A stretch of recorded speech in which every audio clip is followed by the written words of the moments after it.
your biggest marketing struggles starting out?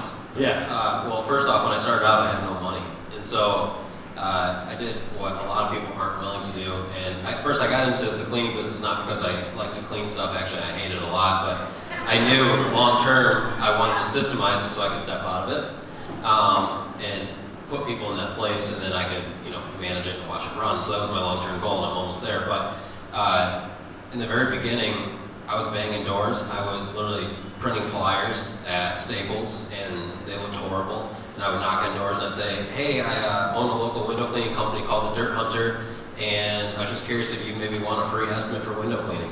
And not many people were willing to do that, and I recognized that here in this area. And so every single day I just go out and do it and do it and do it. And literally we would do thousands and thousands and thousands of doors every single month, and eventually we got enough money where, okay, now we can actually start to mail it out. So now we're doing 10, 20,000 postcards a month. And so I guess for me, my biggest marketing struggle was I didn't have a budget for marketing.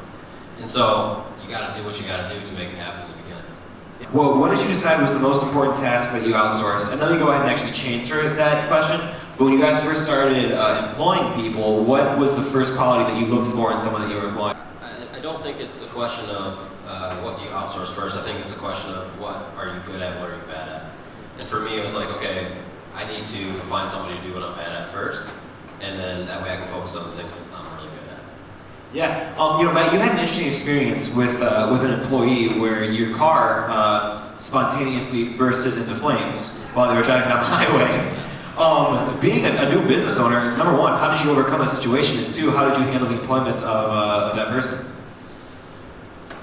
It's a tricky one. Well, we have insurance, so it didn't cost me much, but it was hard because I had to identify whose fault it was, and it wasn't very clear. And so I kind of had to go with my gut, and business is funny. Sometimes you do have to go with your gut.